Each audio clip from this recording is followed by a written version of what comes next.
देश ও বিদেশের সকল মুসলমান ভাই ও বোনদের প্রতি আমার অন্তরের অন্তঃস্থল থেকে সালামুন আলাইকুম। বিসমিল্লাহির রহমানির রহিম। আমাদের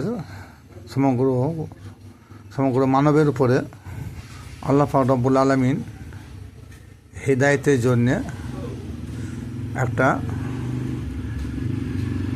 কিতাব তিনি প্রেরণ করেছেন, যে কিতাবটাকে আমরা কোরআন বলি, ফুরকান বলি, আরও অনেকে অনেক ভাষা বলে থাকেন, কিন্তু বেশিরভাগ চলতি ভাষায় আমাদের আল কোরআন। এই আল কোরআন কি শুধু এই মুসলমানদের জন্যে? আমরা তো সবাই জানি যে আল কোরআন হচ্ছে মুসলমানদের জন্য, কিন্তু যদি সে কোরআনকে কোনো একটা হিন্দু বৌদ্ধ টাচ করে, তা আমরা কী করি? নিষেধ করি, বলে তুমি অপবিত্র, তুমি অজু করে এসো গা, তুমি তো মুসলমান নও, এরকম আমরা বলে থাকি। কিন্তু আল্লাহ পাক রব্বুল আলামিন কী বলেন? এই কোরআন হচ্ছে সমগ্র মানব জাতির কল্যাণের জন্যে, সমগ্র মানব জাতির হিদায়াতের জন্যে। এই কোরআনের আর এক নাম হচ্ছে ফুরকান। ফুরকান হচ্ছে সত্য মিথ্যা ফারাক করনেওয়ালা কিতাব, তার নাম হচ্ছে আল কোরআন। তাহলে সূরা আল ইমরান আয়াত নম্বর 4, এই আয়াতে লেখা আছে, আল্লাহ পাক রব্বুল আলামিন বলেছেন, মিন কাবিলু হুদাল লিন্নাস ওয়া আনজালাল ফুরকান, যে এই কোরআন হচ্ছে সমগ্র মানব কল্যাণের জন্য, এবং নাজেল করেছি ফুরকান, যেটা সত্য মিথ্যা, কোনটা সত্য কোনটা মিথ্যা তা সেটা প্রমাণ করে দিবেন, তাই নাম হচ্ছে আল কোরআন। আর ফুরকান হচ্ছে সত্য এবং মিথ্যা ফারাক করনেওয়ালা, তারই নাম হয় ফুরকান। তাহলে আবার সূরা বাকারায় বলা হয়েছে, আলিফ লাম মিম যালিকাল কিতাব লা রাইবা ফিহি হুদাল লিল মুত্তাকিন। এই হুদাল লিল মুত্তাকিন, এই কিতাব হচ্ছে মুত্তাকিনদের হিদায়াতের জন্যে।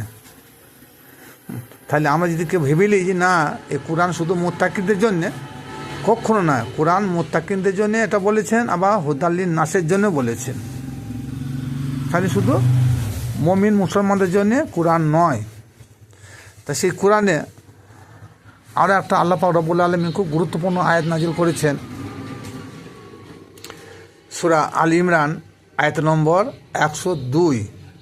এই আয়াতে মহান আল্লাহ পাক রব্বুল আলামিন তিনার মহাগ্রন্থে আল কোরআনে বলেছেন, ইয়া আইয়ুহাল্লাযীনা আমানু তাকুল্লাহ হাক্কা তুকাতিহি ওয়া লা তামুতুনা ইল্লা ওয়া আনতুম মুসলিমুন। হে ঈমানদার বিশ্বাসীরা, তোমরা আমাকে ভয় করো, ভয় করার মতো ভয় করো, যথাযথভাবে ভয় করো। মৌখিকভাবে ভয় তোমরা করো না, অন্তরের অন্তঃস্থল থেকে তোমরা ভয় করতে বলা হয়েছে। এবং তোমরা আত্মসমর্পণকারী না হয়ে মৃত্যুবরণ করিও না। তাহলে এই আত্মসমর্পণকারী না হয়ে, তাহলে কে কার কাছে আত্মসমর্পণ করবে? এটা কি আমরা কোনো ভেবে দেখেছি? এখন তো আমাদের ঘরে ঘরে মোবাইল, অ্যান্ড্রয়েড সেট মোবাইল আছে, এমন কোনো মোবাইল নাই যে ইউটিউবে ফেসবুক নাই। আর কি সার্চ করুন, দেখুন আল ইমরান 102 নম্বর আয়াত, আল্লাহ পাক রব্বুল আলামিন তিনি কি বলতে চেয়েছেন? কারণ এই মুসলিমন বহু বচন, মুসলমান থেকে মুসলিম, আর মুসলিমের বহু বচন হচ্ছে মুসলিমন। সকল মুসলমান ভাইদের বোনদের এখানে জানানো হইতেছে। তাহলে শুধু কি যারা এই মৌখিকভাবে খতনা দিয়েছে, গো মাংস খেয়েছে, ঈদ বকরিদের নামাজ পড়ে যাচ্ছে, এরাই কি মুসলমান? আমরা তো ভাবি থাকি এটাই যে মুসলমান, তা কখনো নয়। কারণ ফার্স্টে বলা হয়েছে এই কোরআন সকল মানব জাতির কল্যাণের জন্যে। তা সেই একটা ইহুদি, খ্রিস্টান, বৌদ্ধ, জৈন, শিখ আরও অন্যান্য জাতি থাকতে পারে। তো সেই জাতিরা তারা কীভাবে হৃদায়ত পাবে? তারাও এই কোরআনের আইনকে ফলো করলে তারাও হৃদায়ত পাবে। আর কোরআনের আইনকে যারা ফলো করবে না, যারা মেনে নেবে না, যারা কবুল করবে না, মিন কাবলু, যারা কবুল করবে না, তারা পথভ্রষ্ট হয়ে যাবে। আল্লাহ পাক রব্বুল আলামিন তাদেরকে কঠিন শাস্তি দিবেন, আর তাদের জন্য কঠিন শাস্তি নির্ধারিত হয়েও আছে। তাহলে বোঝা গেল যে এই আত্মসমর্পণকারী এখানে যে কোনো ম্যান হতে পারে, ইহুদি, খ্রিস্টান, বৌদ্ধ, শিখ, জৈন, হিন্দু, যে কোনো জাতি যদি কেউ কারো কাছে আত্মসমর্পণ করে সেই মুক্তি পেয়ে যাবে। আর আত্মসমর্পণ যদি কেউ আমরা না করি তা কখনো মুক্তি পাবো না। কারণ যদি আল্লাহকে ভয় করি তা নিশ্চয়ই আমাদেরকে আত্মসমর্পণ করতেই হবে। আর আত্মসমর্পণ যখনই করবো তখন হবো আমরা আত্মসমর্পণকারী। হ্যাঁ, তাহলে কে কার কাছে আত্মসমর্পণ করে একটু চিন্তা ভাবনা করবেন। না দেখে কোনোদিন আত্মসমর্পণ করা যায় না। যার কাছে আত্মসমর্পণ করব তার কাছে যেতে হবে, তাকে চোখে দেখতে হবে। অনুমান করে আত্মসমর্পণ করা যায় না। আমি যার কাছে আত্মসমর্পণ করব সে বাঘ না ভালুক না চতুষ্পদ জন্তু অন্য কিছু না, হ্যাঁ, সেটা আমাদের ভাবতে হবে। তাতে মুমিন হতে পারে, বিধর্মী হতে পারে, খ্রিস্টান হতে পারে। আমাকে সেই ব্যক্তিকে চোখে সামনে আমাকে দেখতে হবে, নির্ণয় করতে হবে। সুতরাং কী জন্যে?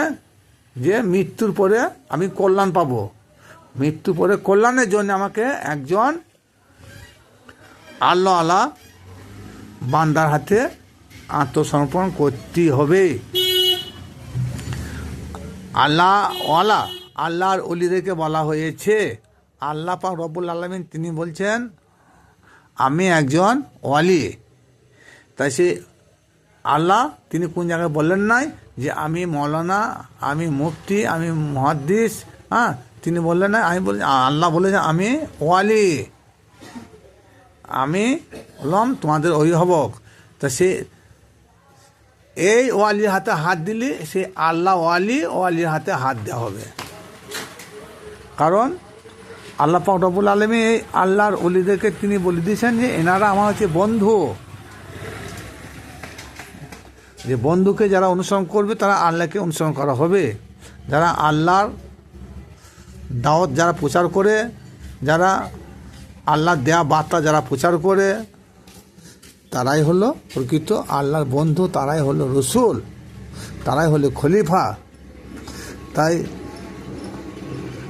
আল্লাহর রসুলকে স্মরণ করা মানে আল্লাহকে স্মরণ করা, আল্লাহদের স্মরণ করা মানে সে আল্লাহকেই স্মরণ করা। আল্লাহ পাক রব্বুল আলামিন তিনি তো বলেছেন যারা প্রকৃত আল্লাহ হয়ে যায় তাদের পঞ্চ ইন্দ্রিয়, এক কথায় তাদের পঞ্চ ইন্দ্রিয় আমার হয়ে যায়। তাদের হাত আমার হাত, তাদের পা আমার পা, তাদের চোখ আমার চোখ, তাদের জবান আমার জবান। সুতরাং ওই রকম একজন আল্লাহ ব্যক্তির কাছে আমাদেরকে আত্মসমর্পণ করতে হবে, তবে হবে আমরা আত্মসমর্পণকারী। কারণ এইটা মুসলিমুন, এটা আরবি শব্দ, এর বাংলা অর্থ হলো আত্মসমর্পণকারী। যখনই আমরা কোনো এক ব্যক্তির কাছে আত্মসমর্পণ করব তখন আমরা হয়ে যাব আত্মসমর্পণকারী। হ্যাঁ, তাহলে সেই আত্মসমর্পণকারী যে কোনো জাতি ধর্মের নির্বিশেষে যে কোনো ম্যান হতে পারে। কারণ যারা শুধু খতনা দিয়েছে, যারা মাংস খায়, ঈদ বকরিদে যারা প্রথম ছয়টা নামাজ পড়ে, তারা নয়। যে কোনো ব্যক্তি আল্লাহর আইনকে মেনে নেবে তিনারাই হবেন জান্নাতের অধিকারী। সূরা বাকারা 62 নম্বর আয়াতে আল্লাহ পাক রব্বুল আলামিন বলেন যারা আমাকে এবং পরকালকে যারা অন্তরের অন্তঃস্থল থেকে মেনে নিয়েছে তারা ইহুদি হতে পারে, খ্রিস্টান হতে পারে, নাসাই হতে পারে, হিন্দু হতে পারে, যে কোন ধর্মের লোক হোক না কেন, তারাই জান্নাতি হয়ে যাবে। হ্যাঁ, তাহলে কী বোঝা গেল এখান থেকে? যারা আল্লাহকে এবং আল্লাহর রসুলকে, আল্লাহর কানুনকে যারা মেনে নিয়েছে, তাহলে এখানে নামাজের কথা বলেন নাই, কিন্তু এখানে রোজার কথা বলেন নাই, হজের কথা বলেন নাই, কিন্তু আল্লাহকে যারা বিশ্বাস করে নিয়েছে, পরকালকে যারা বিশ্বাস করে নিয়েছে, তাদের জন্য জান্নাত অবধারিত। সূরা বাকারা ৬২ নম্বর আয়াত। এখানে হিন্দু, মুমিন, মুসলমান কাকু সেই কথা বলেন নাই।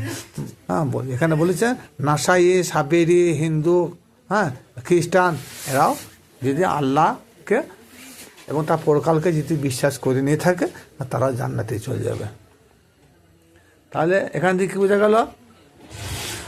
যারা গরুর মাংস খায়, যারা খরনা দেয়, তারা যে জান্নাত যাবে, এ কথাও আল্লাহ পাক রব্বুল আলামিন কোনো জায়গায় বললেন নাই বা ক্লিয়ার করেন নাই। যাহারা পরকালে বিশ্বাস করেছে, আল্লাহকে বিশ্বাস করে নিয়েছে, তারাই জান্নাতের অধিকারী হবে। আর মুসলমান বলছে সেই হবে মুসলমান যে আল্লাহর আইনকে যারা শিরোধার্য করে নিয়েছে। গোশ খর নাম, মাংস খর নাম মুসলমান নয়, খরনার নাম মুসলমান নয়। আসসালামু আলাইকুম ওয়া রাহমাতুল্লাহি ওয়া বারাকাতুহু।